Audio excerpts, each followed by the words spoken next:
Hey everyone, and welcome to EduMatch Tweet and Talk number 39. So follow along with us on Google Plus or on Twitter with the hashtag EduMatch. Speaking of EduMatch, if you want to be the featured person of the day, then just go to our website edumatch.education. Look for the Google form, fill it out. We'll get you nice and hooked up with our network of almost 14,000 educators. Wow, it's crazy. Just wanted to give a huge shout out to EdCamp Coach Online, which will be taking place online on April 2nd. So you can check that out. We're going to drop the link on Twitter towards the end of the chat. But it is for teacher leaders, for administrators, for instructional coaches, anybody who just wants to sharpen their skills with other educators all around the world. So check that out, EdCamp Coach Online. So today we are going to be talking design thinking, which is a topic that I am truly, truly interested in. Cannot wait to jump into this awesome convo. So I'm going to hand it over right now to our fantastic moderators. We have Rachel and Ron. So go ahead, take it away, guys. Hi everybody, my name is Rachel Pierson. I am currently serving as a STEM teacher in a south central Minnesota district, very rural district. I'm really excited about this topic today because I don't know a lot about it. And so I'm really excited to have our panelists here and to teach us a little bit about what this design thinking thing is. I'm going to pass it over to my co-moderator now, and he can introduce himself, and then we'll introduce our panelists. Hello, I'm Ron Madison from the Flint, Michigan area, and I know a little bit about this, but I want to learn some more. I'm an instructional technologist specialist and designer. Long title, I just say give me more money. Anyway, working with teachers and educators and administrators on professional learning. So we're going to see how we go today. So I'm excited about it.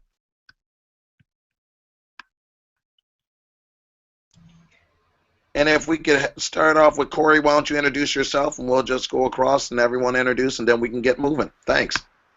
Hi, I'm Cori Coburn. I'm in Georgetown ISD, which is just slightly north of Austin, Texas.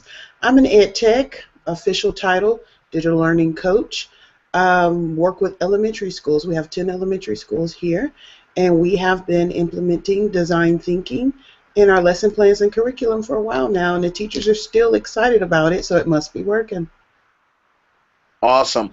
Laura, if you could introduce yourself, Laura.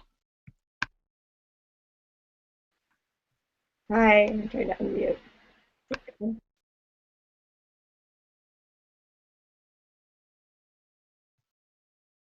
going to try Laura again. If not, I'm going to go to Paula. Looks like Laura's mic is still muted. Clicking it. Hold on, I'll be. Can you hear me now? We got you. There we go. That's what we're talking about. One of those things. Hi, I'm Laura Dixon, and I'm an instructional technologist at the Langley School, which is an independent school in McLean, Virginia, so inside the Beltway. I work with students in grades 3 through 8, but I teach a design, engineering, and technology class for students in middle school, so grades 6, 7, and 8. And I've been using design thinking this school year with 8th graders, and it's been great. So I'm excited to be on the panel tonight. Phenomenal. And Paula, if you would introduce yourself, please. And I'm Paula. I'm with the United Nations International School. I'm also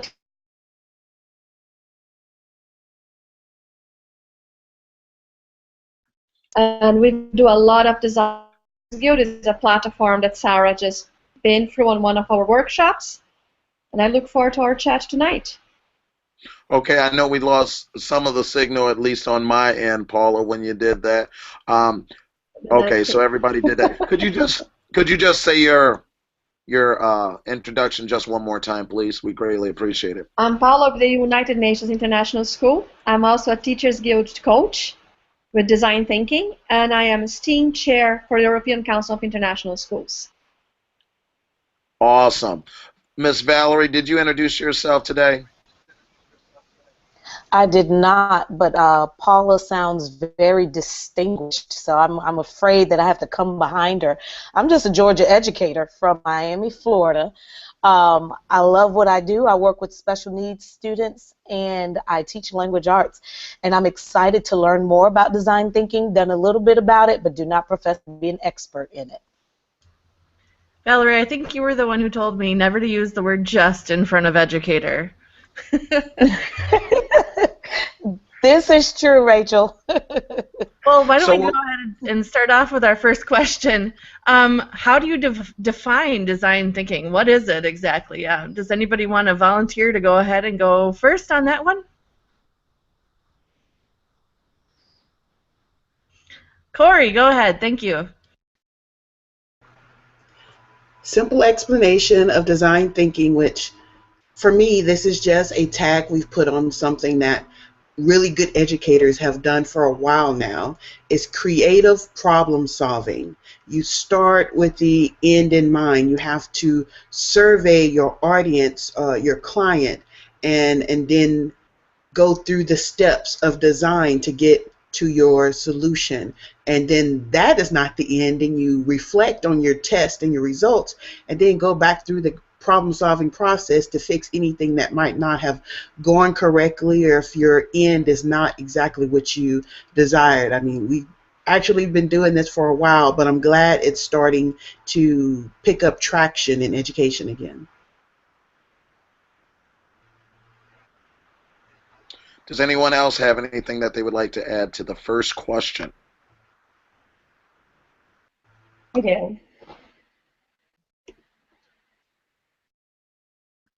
Take it away, Laura. I'd like to add the part about the collaborative piece of it, and solving those complex issues and problems. The research that's embedded in it, I love the fact that it's a step-by-step process, so to speak, as Cori mentioned, where you can investigate. So not only implement some, you have to be a reflective practitioner in the end to make sure that what you've actually implemented is working.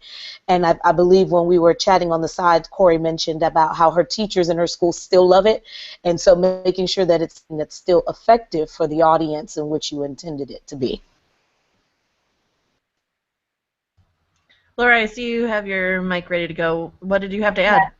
You know, this was something we struggled with when we first started doing this with the 8th graders, and I wanted them to come up with kind of a definition, and someone in my class found this definition by some students in New Zealand, so I'm just going to read it, and I'll copy and paste it in the group chat as well.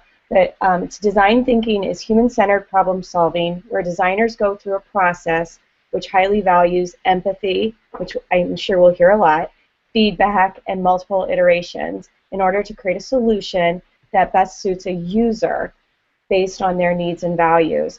And it's been really eye-opening for the kids to really start with empathy, which I'm sure everyone will stress today, and the user in mind, and not necessarily starting with the solution, but starting with the problem.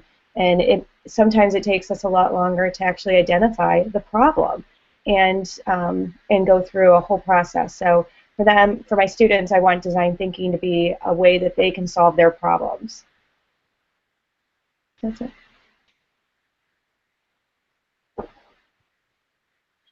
Does anyone else want to answer onto this question before we move to the next one? Great. All right, the next question. How does the process look different when used by teachers and students? Yep. Paula. What I like about the process when we start with students, because if you're solving a real life problem, for example, in kindergarten, the students needs for all the different ages. They went around and first they observed the playground in use, the playground from the different grades, and they realized by themselves how the process is different. So it's not the teacher coming out and saying anymore, that's what should change. It's the students themselves, by empathy, uses the playground has, and how could they 1.5 years old being able to do that. The fun part is when you work with such a young age is to teach them that when they observe, they should look at the extremes. How do you explain extremes to a kindergartner? So that was hot and cold water, so they could realize the different ages. So they were, that one is running. So I think the process done by students opens their mind to a world they're not used to. That's it. I like that process. Did I see another hand? I just want to make sure we don't miss anyone. Oh, I see Cori. Go ahead, jump in. I was thinking about the question, and I'm not exactly sure if there really is tremendous difference between when students do it and when teachers do it. I love Valerie. Valerie said the right word earlier, collaboration. Collaboration is a huge part of the process, and teachers do it, right now we're online. A lot of teachers have turned to online, and students get together in class, and they have technology and tools to be able to connect with other students and go through the same process. So I'm not exactly sure if there is a difference. One of the best programs that's been around since the 70s, and it doesn't get a lot of promotion, so I'm going to plug it in right here. It's called the Future Problem Solving Program, and it's an international program based on the steps to solving problems, and it follows design thinking down to a T. So if you get a chance to check it out, Google or YouTube Future Problem Solving Program, fpspi.org. It is a wonderful program, and it is an international program, and many people have contributed to the voice of design thinking for students through that program. Valerie, it looked like you also wanted to add a comment earlier when Cori got started. If that's true, let's jump on in. If not, then we'll move to the next one. I also saw some things in the chat going down on the side with teachers as designers, as students as designers. So you guys are saying a lot of great things. Valerie, go ahead. Did I read your body language wrong? Because I can do that too sometimes, so I'm just making sure. I think ultimately it's okay. I think that one of the things that I heard both from Paula and Cori in their comments is that it may much, but I think what does change is the thinking that we have as educators today. We need to get away from the idea that we are the gatekeepers of knowledge, and we need to also recognize the fact that we too can learn even from a 5-year-old. And so I think if we come to the point where we can swallow our pride, swallow our ego, and make that classroom environment student-centered and open that thing as wide as the gates of hell sometime would swallow us up, we realize that the classroom and the things that are happening in the classroom will ultimately change from what we've been practicing for the past, 50, 60 years, possibly. And there's some phenomenal things that's going on in the chat as well. If you check that out, I'm going to let Rachel take the next question if we move on there. Yeah, just do a shout out here. Sarah is commenting that we have someone, Crystal Morgan. Thanks for tuning in. We appreciate that. Design thinking is finding how to create the solution from a vision. So we have a problem and we want to look at it and decide what the best solution is, how to solve it. Example, in Star Trek, they used a video to communicate, like Google Hangout. They talk to the computer, and now we use Hey Google and talk to Siri and ask them what to do. The replicator does what the 3D printers do. And now that we're talking about this, I'm coming to a realization. We have a couple 3D printers that I'm using in my STEM class now, and this whole design process thing that we've been talking about and how to solve problems, specifically shout out to, it's called the City X project that I found online. And each of it was a community of people that had decided to build a new settlement on a new planet, and they only had a 3D printer, and they had all these characters that had problems that the kids had to think about the problems and wonder how to solve them. So I guess I've been doing this already too and not even realizing it. So in some of my graduate work, I studied some instructional design, specifically the ADDIE method, and thinking about how to design lessons and whatnot. So how does design thinking compare to some of these other design methods that have been floating around and and out there as far as how to design lessons and units and things that we want kids to know.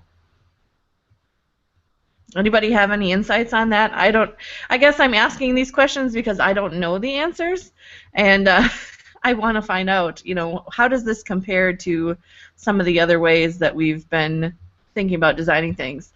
Laura, I see your hand up. Thank you. Go ahead.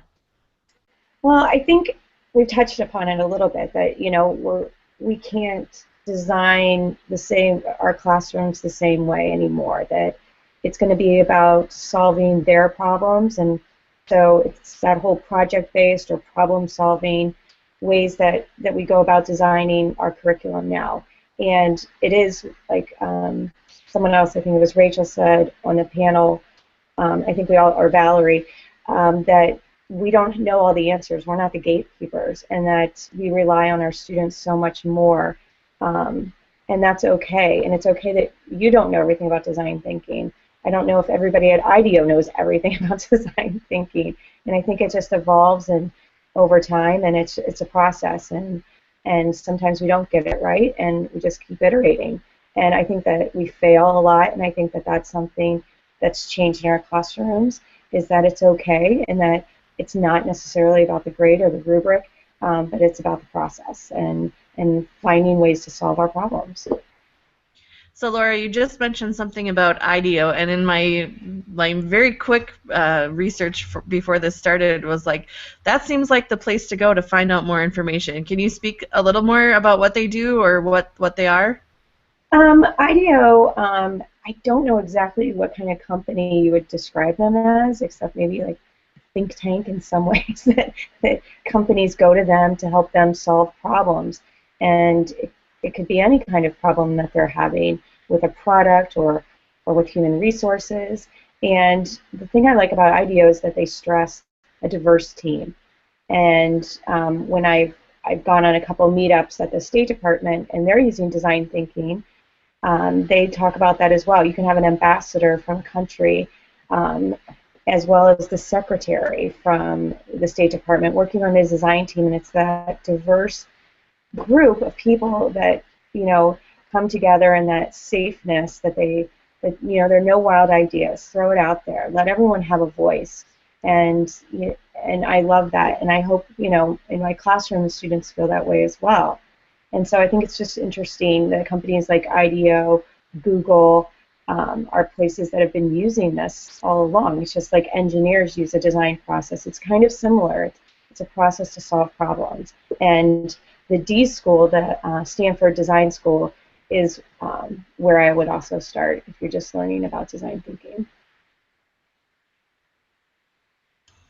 Awesome. That sounds really great. Great resources to look at when we're first starting to do this or wanting to learn more about it.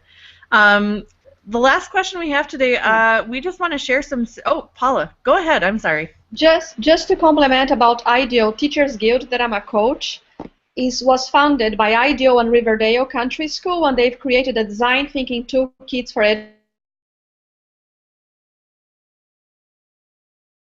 I can put the link over here after. So it's just a place.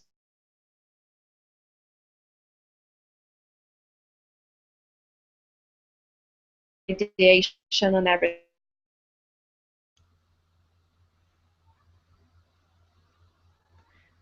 I think we got from Paula there, pretty sure. Looks like we have a Q&A in the Google Hangout too from Heather. Does design thinking have anything to do with the makerspace movement? From my perspective, I just think they align really well with each other. Does anybody have any input on that one?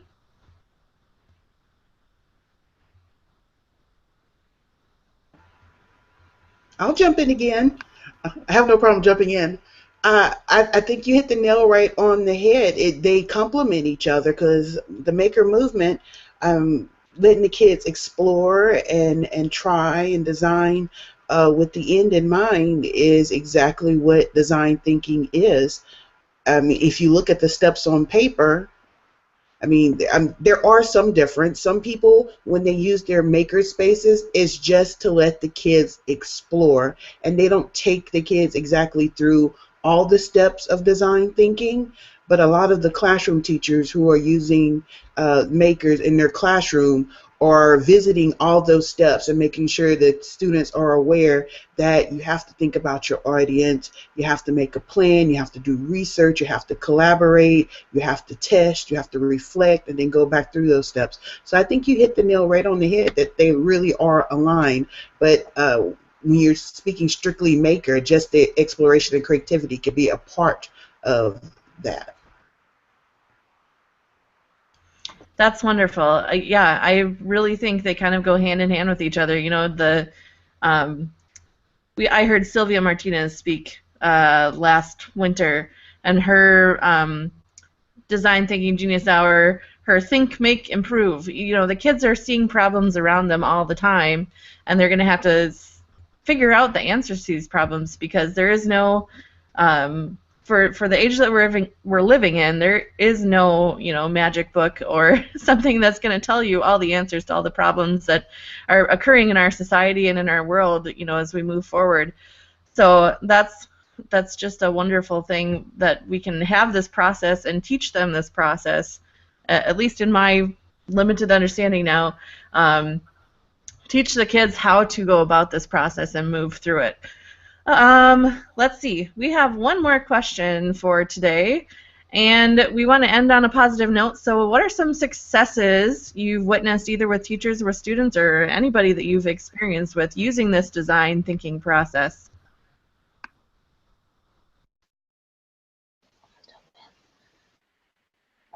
I heard a voice.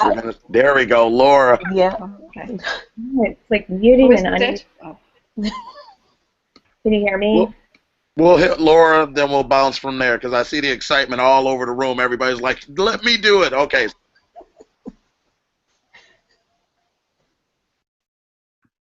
Laura, you have the floor. You know I won't forget you, Valerie. It's all good. I think Laura's saying, no, you need to go, because I don't hear Laura's microphone. All right, Valerie, if you can get your mic to go on, we're going to take you first, and then we'll bounce to Laura. 5, 4. All right. Well, if you can hear me, can you hear me? I'm here. So what I would say is I've used the design thinking process in my classroom with my students. And the reason why I got started with this is because I don't know if you all have heard of the XQ Super School Challenge. And it was sponsored by Gates Foundation. And I'm going to just show you guys this big box. So I went on their website. I'll lose my phones. I went on their website and I said, oh, let me see what these people are talking about. What they got going on. And they sent me this huge box that is filled with everything. I mean, so talking about toolkits, they have research cards, what you pass out, how do you design questions for your surveys, everything down to the posters that you and your team can put together and brainstorm. And on the inside of the box, they simply ask you how many people are on your team. And they have these nicely put together kits. And I'm talking about they break it down. And so when I tried it with my students, they were like, I asked them, if we could redesign school, what would high school look like? And the number one response was the food. Kids said, we want to get rid of the food, that frozen food that they're serving us. It tastes like cardboard. We don't want it. And they said, and we got to get rid of these white walls, which I like to call D block. I said, welcome to D block, because everything is cinder block. And it doesn't matter if your school was built in 2016 or if it was built in the 1970s. They all follow the same design. And kids are bored. They want to paint the walls. They want murals. And so when they thought about all these different things that they wanted to solve with schools, I mean, the ideas just kept on pouring and pouring and pouring. And I mean, this went on for weeks and weeks and weeks. And so I would say the success was the students' total engagement was at a peak level, and then I could find ways to assess standards and different things because there was research embedded. There were all core subject areas embedded in that. So you're talking about food, nutrition, fine arts, everything was there. So I think that this is definitely the way that we're going to see education going, and everyone should at least dibble and dabble in it, and even if you're not an expert, just give it a try, give it a go. The kids will help you figure it all out.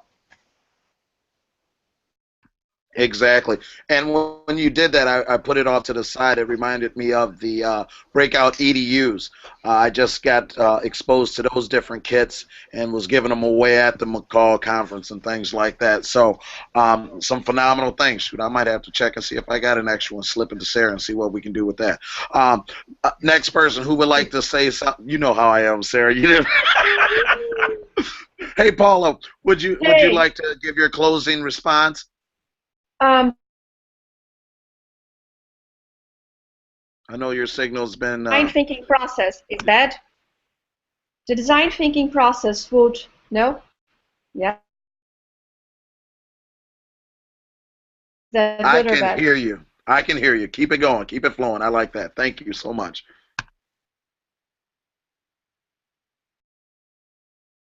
Okay, designing stage, you're going to define what's the problem, how you're going to create or how might we. You go to ideation, you prototype, and then you test it.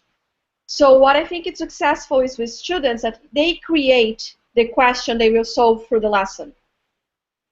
And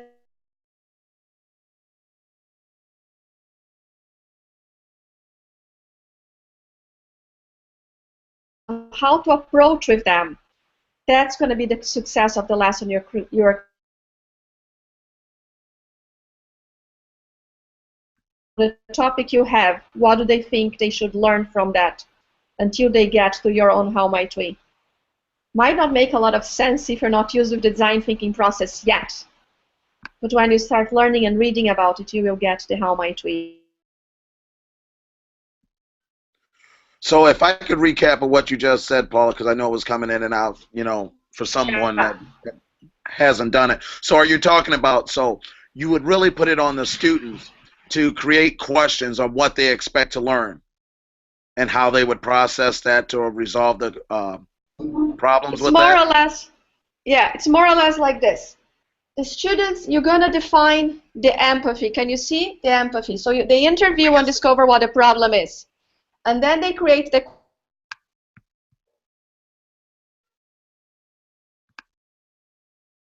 out. How can they answer that question? Okay. Look like. And then they would test their prototype. So if you start defining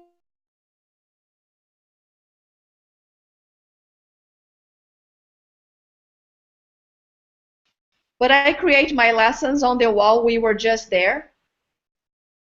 But my signal seems to be going in and out, so I'm sorry.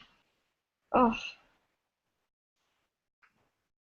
Well, Paula, I want to thank you anyway. I think we got enough of it to chew on because you were talking about testing their prototypes when they come up with the questions. And really, that's the part of critical thinking that I've heard so many educators talk about. You're really flipping it and putting the pressure on the students in a positive way, that they really need to think outside of the box, creating our students to be box breakers instead of thinking in these little thin walls. So I love what you're doing, and keep it going. Yeah, the internet was challenging us, but that's what happens. Because if it happened in your classroom, what are you going to do? Some people pull over to the corner and cry. We just keep pressing through. So that's why you're on this panel right now. So we thank you so much. Laura, welcome back. Since you are in and your signal looks strong, let's see if we can get you to answer that last question, and then we're going to go to Cori. How about that? Let's see if that works. Okay, sorry about that. I don't know what happened. Always, right? Hangouts. No, I just was going to say that I think the best thing one of my students said to me last week was, Mrs. Dixon, you really make us think. And I was like, wow, that's such a compliment. And they don't even know that they're giving a compliment to the curriculum, and that they're actually having their hands in it. And they're like, you really hear us, and that whole piece of empathy where they're spending time getting to know each other and listening. I think that kids, a lot of times, they're just texting each other and that's their conversation, but the benefits of a one-on-one interview and what that produces is so important and a critical piece in the design thinking process. So that's all I was going to say. I want to ask you one more question then with that. How do your colleagues feel about you operating your classroom that way? Well, I feel like they think, like the science department is really interested in the process, and they used engineering. But I don't know that they know that much about it. I think there's a lot of teachers that are kind of like interested in what all the Post-it notes are about. And the kids are loving it because they're up for anything and they're enthusiastic and they want their voice to be heard. And I really love when those students that are kind of the quiet ones in the class are really speaking up. So I like that. Awesome. Awesome. Seeing those baby steps really does get the interest because the kids are the buzz.